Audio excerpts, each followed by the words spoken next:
Esta tiara no es solo una joya, es el motivo por el que se rompieron relaciones dentro de la familia real y por el que una duquesa se encerró 3 días en su habitación. Iba a ser un símbolo de amor, se convirtió en un símbolo de vergüenza, traición y guerra silenciosa. ¿Por qué la reina María desmanteló otras coronas para crear esta? ¿Y qué pasó con la mujer a la que no se la regaló? ¿Por qué su nueva dueña se negó a lucirla en público durante años? ¿Y qué dijo cuando descubrió a quién debía pertenecer en realidad? Te adelanto algo, esta historia está ligada a un drama familiar tan explosivo que ni siquiera hoy puede mencionarse oficialmente. Luego vino lo peor, cambios secretos de piedras, una broche real desaparecida, ventas privadas del conjunto original, todo ocultado por décadas. Ahora imagina esto, en 2023 la tiara reaparece en una cena de estado sobre la cabeza de ella, la única que jamás debió llevarla. Esto no lo verás en los archivos reales, pero aquí te lo vamos a contar. Quédate hasta el final, porque lo más asqueroso de esta historia no son los diamantes. A comienzos del siglo XX, con el ascenso del rey Jorge V al trono británico, su esposa, la reina María, no tardó en demostrar que no era simplemente una consorte decorativa. Ella era, sin exagerar, una auténtica arquitecta del gusto real. Su obsesión por las joyas no se limitaba al brillo o al valor. Cada pieza era un símbolo, una declaración silenciosa de poder, legado y permanencia. Dentro de esa visión nació, entre 1913 y 1914, una de las tiaras más fascinantes y menos comprendidas de toda la colección real, la tiara conocida como Honeysuckle, o en español, Madreselva. Su creación fue encargada a la firma E. Wolf & Co., joyeros de confianza de la Casa Real, que trabajaban estrechamente con los legendarios Garrard. Pero la reina no pidió diamantes nuevos, ni encargó materiales exóticos. En su lugar, tomó una decisión inesperada. Desmanteló 2 tiaras que había recibido como regalos de boda en 1893, la tiara de las damas de Inglaterra y la famosa tiara fleco de Surrey, y utilizó esas mismas piedras para dar forma a una nueva pieza. El resultado fue una obra maestra. Una tiara estructurada, casi arquitectónica, pero con un aura etérea. El diseño estaba compuesto por una delicada base de diamantes con motivos florales que evocaban la madreselva, una flor elegante, enredada, compleja. Pero lo más intrigante era su parte central, una sección intercambiable que permitía cambiar el aspecto de la tiara según la ocasión o el estado de ánimo. Entre las posibles opciones para este centro destacaban una impresionante esmeralda cabujón, un topacio rosado de talla facetada, un zafiro montado en broche y, sobre todo, el célebre diamante Cullinan B, una de las piedras más valiosas del tesoro real. La reina María no tardó en lucirla. Pronto apareció en retratos oficiales con el Cullinan B montado al centro de la tiara, mostrando una imagen de sobriedad imperial. Más adelante, en los años 20, se le vio con una versión que incluía el zafiro, pero curiosamente nunca fue una de sus piezas más fotografiadas. Era una joya íntima, de uso reservado, casi secreto. No desfilaba en todas las galas, y eso justamente le daba un aire de misterio que otras tiaras no tenían. Para María, las joyas no eran accesorios, eran historia viva. Eran herramientas simbólicas. Las usaba para contar algo sin decirlo, sobre su rol como reina, sobre la continuidad de la monarquía, sobre el poder silencioso de la tradición. Por eso, la tiara madreselva no fue un capricho del momento ni un gesto estético. Fue un legado pensado, diseñado y construido para sobrevivir al tiempo. Y ese legado, como pronto descubriríamos, no terminó con ella. A mediados de los años 30, mientras Europa comenzaba a estremecerse bajo la sombra de los cambios que se avecinaban, la familia real británica celebraba un momento mucho más íntimo. La boda del príncipe Enrique, tercer hijo del rey Jorge V y la reina María, con Lady Alicia Montagu Douglas Scott. El enlace, aunque discreto en comparación con otras ceremonias reales, marcó el inicio de un nuevo capítulo en la historia de una joya que, hasta entonces, había permanecido entre bastidores, la tiara madreselva. A diferencia de otros regalos de boda, que fueron exhibidos al público en vitrinas, inventariados por la prensa y celebrados por la alta sociedad, esta tiara no apareció en ninguna lista oficial. Nadie la vio en los salones de exposición. No se ofrecieron declaraciones, ni hubo fotografía alguna de su entrega. Y no fue por olvido, fue una elección deliberada. La reina María decidió entregar la tiara en privado, directamente a su hijo, para que él mismo se la ofreciera a su futura esposa. Un gesto silencioso pero cargado de significado. Lady Alicia, ya convertida en duquesa de Gloucester, no tardó en llevar la tiara en público. Su primera gran aparición con ella fue en 1937, durante la coronación de su cuñado, el rey Jorge VI.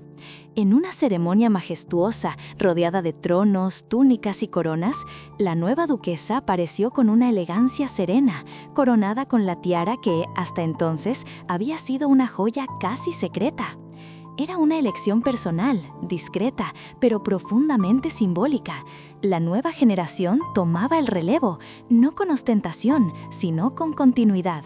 Con el tiempo, quedaría claro que para Alicia esta tiara no era solo una reliquia heredada, era una extensión de su identidad. A lo largo de su vida, llegó a tener al menos 6 tiaras diferentes. Sin embargo, solo reconocía 2 como verdaderamente suyas: la madreselva, regalo de la reina María, y la tiara de turquesa aztec que recibió de su esposo.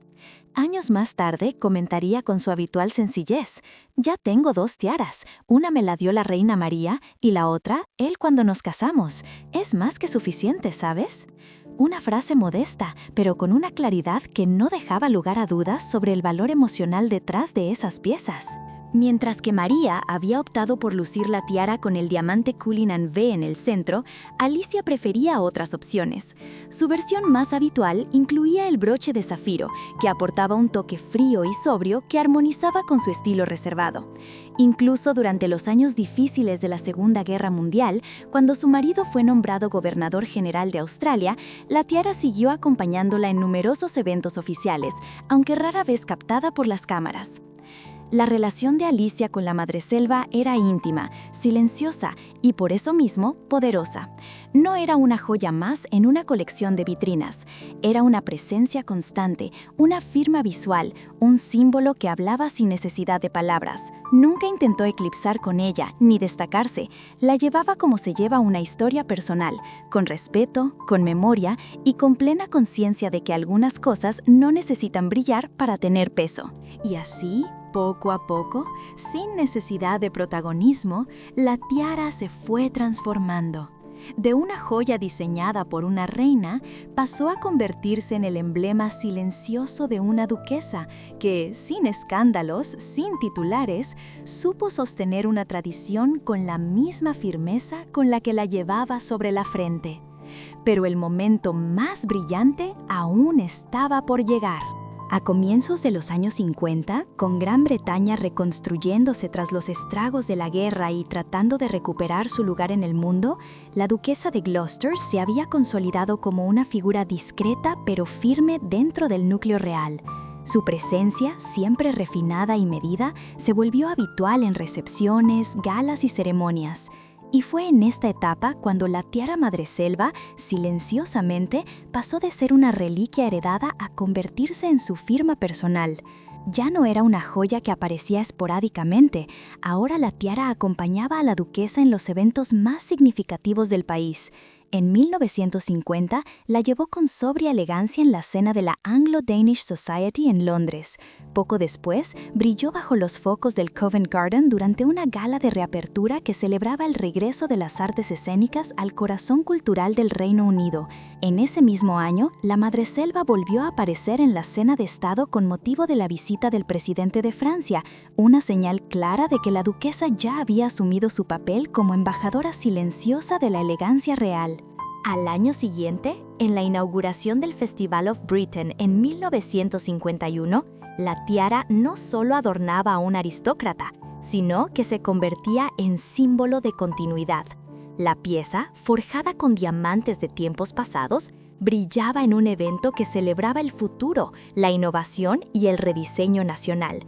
Así, la joya tejía un puente entre dos épocas, una muestra tangible de que lo antiguo y lo moderno podían coexistir si se usaban con intención.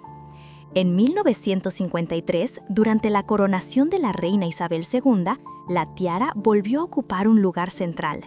Y no fue la única ocasión ese año. También apareció en la gala posterior celebrada en Covent Garden.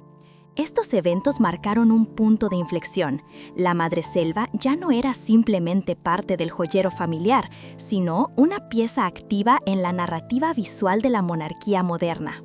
Durante esta etapa, Alicia solía lucir la tiara con su versión original, destacando los motivos de flores de madreselva en diamantes. Pero hacia finales de los años 50, tras la partida de la reina María, la duquesa heredó oficialmente el centro de topacio rosado, una de las versiones más distintivas y raras del conjunto. Aunque prefería el diseño más tradicional, con el zafiro o los diamantes clásicos, ocasionalmente comenzaba a experimentar con esa cálida tonalidad rosada que ofrecía una nueva lectura visual, más suave y delicada. Algunos de los retratos más icónicos de la duquesa, tomados por la renombrada fotógrafa Dorothy Wilding, muestran esta evolución. En ellos, Alicia parece serena, segura, radiante, envuelta en una atmósfera de dignidad tranquila. La tiara no grita ni exige atención, está simplemente allí, firme, brillante, testigo mudo del paso del tiempo y la transformación de una mujer que había elegido la elegancia sin estridencias como modo de vida. En los años 60, y especialmente durante la década siguiente, la tiara siguió viajando con Alicia en visitas oficiales, galas diplomáticas y recepciones de Estado. En 1960 volvió al Covent Garden. En 1963 brilló durante la visita del rey de Bélgica. En 1968 acompañó a la duquesa al banquete del 50 aniversario de la RAF. Y en todas esas ocasiones, la madreselva se mantuvo coherente, sin cambios radicales, sin adaptaciones exageradas, pero sin parecer jamás anticuada. Incluso en sus últimos años, Alicia nunca abandonó del todo esta pieza. En 1971 la llevó en la visita oficial del emperador japonés.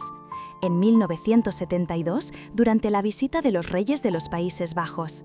Y en 1977, en la gala del Jubileo de Plata de Isabel II. Su última aparición pública con tiara fue en 1982, durante el servicio de la Orden del Baño. Para entonces ya se había convertido en la integrante más longeva de la familia real británica, y la tiara madreselva, su fiel compañera durante casi medio siglo, había llegado al final de su camino con ella.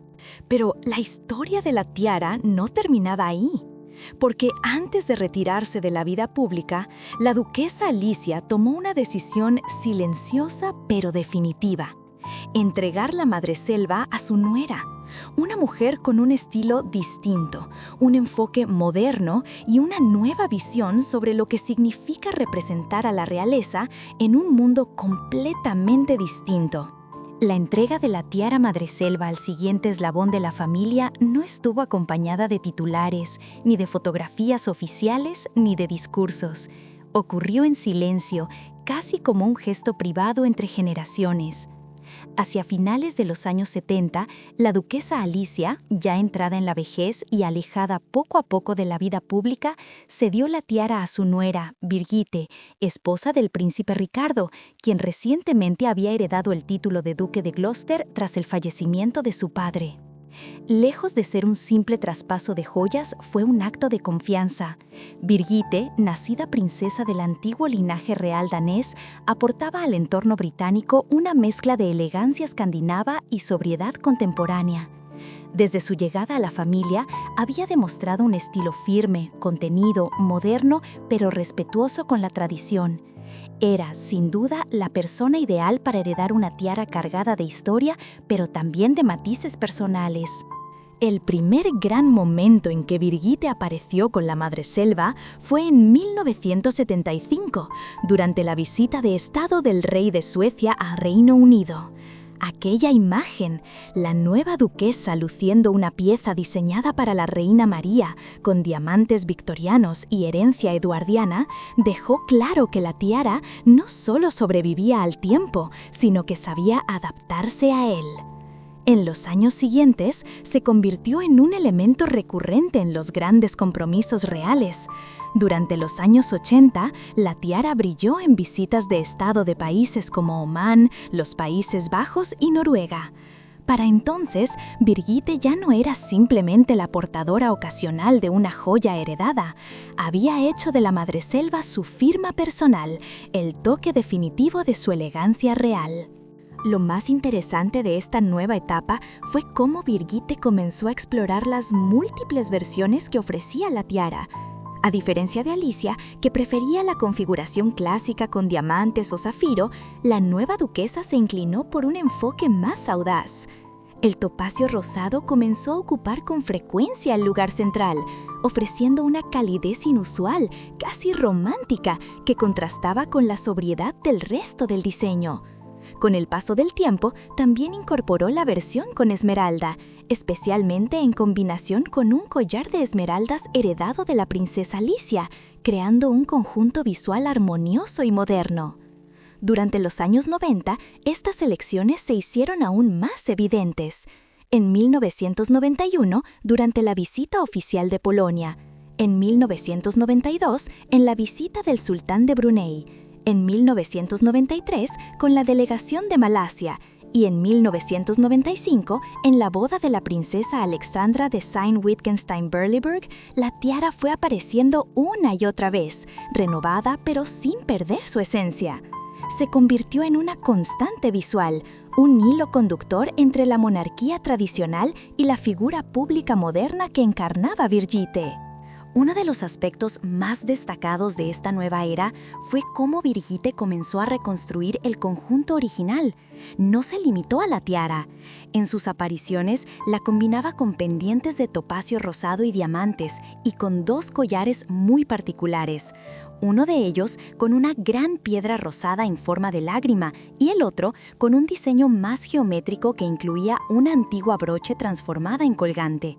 Estas piezas no eran nuevas, procedían del joyero de la reina María y habían sido modificadas con sutileza e inteligencia para adaptarse a los códigos estéticos del siglo XXI. Así, la tiara madreselva no solo seguía viva, se transformaba. De ser una reliquia personal, pasó a convertirse en un conjunto versátil y sofisticado, capaz de hablar tanto del pasado como del presente. El enfoque de Birgitte no era el de una heredera que repite lo que vino antes, era el de una intérprete que comprende el valor del símbolo, pero también su poder de reinvención. Para inicios de los años 2000, ya nadie dudaba de que la madreselva era, oficialmente, la tiara de la duquesa de Gloucester. En cada evento importante, en cada cena de estado, era esa la pieza que coronaba su imagen. Las demás tiaras, incluso las heredadas, quedaban al margen. Había elegido su joya y con ello había trazado su camino. Y así, mientras la monarquía enfrentaba los desafíos del nuevo siglo, la tiara madreselva volvió a asumir su rol original, el de ser un símbolo duradero en tiempos cambiantes. Pero aún quedaba una última etapa por contar, una etapa que, décadas después de su creación, demostraría que incluso las piezas más antiguas pueden seguir sorprendiendo. Al comenzar el siglo XXI, la tiara madreselva dejó de ser simplemente una reliquia familiar. Se convirtió en un emblema vivo de la continuidad real, una pieza que atravesaba generaciones sin perder fuerza. En una época donde las galas se reducían, los protocolos cambiaban y las coronas reales eran cada vez menos visibles, esta tiara se mantuvo firme. No se guardó en un archivo ni en una caja fuerte, siguió brillando, pero con otro significado. La duquesa de Gloucester y su esposo se transformaron en figuras clave dentro de la representación institucional de la familia real. Aunque no eran los más fotografiados ni los más mediáticos, su papel era esencial. Representaban a la corona en los banquetes de estado más solemnes, especialmente en el Guildhall de Londres, un lugar cargado de historia donde tradición y diplomacia se entrelazan. En 2001, durante la visita del rey de Jordania, Birgitte lució la tiara con el topacio rosado. Esa elección se volvió habitual. En 2005, durante la visita oficial de los reyes de Noruega, y en 2008, con motivo de la llegada del presidente de Francia, la madreselva volvió a aparecer, manteniendo su lugar como insignia visual de la duquesa. Ya no era una joya alternativa, era su pieza central, su armadura, su historia personal escrita en diamantes. Lo que más llamaba la atención era cómo Birgitte, con el paso de los años, fue dejando de lado otras tiaras, incluso aquellas también heredadas de la princesa Alicia, para quedarse casi exclusivamente con esta. No por obligación, sino por convicción. La madreselva no era la más grande, ni la más escandalosa, pero se había convertido en una extensión natural de su imagen. Una tiara que podía adaptarse a distintos momentos, atuendos y tonos diplomáticos, sin perder nunca su carácter. En 2016, durante otro banquete en el Guildhall, volvió a relucir entre las luces del gran salón. En 2017, en la cena de Estado en honor al rey de España, ahí estaba de nuevo. Y en 2019, durante el banquete ofrecido al presidente de Estados Unidos, la tiara seguía firme, como testigo de una monarquía que cambiaba lentamente, pero que aún sabía hablar el idioma de los símbolos. Lo más reciente ocurrió en 2023. En la cena de Estado en honor al presidente y la primera dama de Corea del Sur, la duquesa volvió a ser el centro de todas las miradas. Vestida con un elegante traje azul noche, portando las insignias reales y con la madreselva en su versión más cálida, el topacio rosado centellando bajo las luces del Guildhall. Acompañó la tiara con pendientes a juego y 2 collares imponentes, uno de ellos con una piedra en forma de gota, otro con un diseño único que incorporaba un antiguo broche transformado por la propia princesa Alicia. Todo hablaba de legado, pero también de evolución, porque esa es la verdadera historia de la tiara madreselva. No es solo un adorno, es un puente entre generaciones, una narrativa tejida en oro y piedras preciosas. Cambió de manos, de estilos, de contextos. Fue íntima, fue pública, fue regalo, fue símbolo, fue silencio y fue declaración. Y a pesar de haber nacido hace más de 100 años, en una época donde el protocolo era rígido y la joyería hablaba en voz baja, la madreselva sigue diciendo mucho. Dice que hay historias que no terminan cuando cambia la moda, que hay piezas que no se reemplazan por algo más nuevo, sino que siguen evolucionando con quienes las llevan, que la tradición, cuando se usa con inteligencia y elegancia, no envejece, se transforma. Y si hoy una cámara capta a la duquesa de Gloucester cruzando un salón con esa tiara sobre su cabeza, no estamos viendo simplemente una joya antigua, estamos viendo una historia que sigue escribiéndose.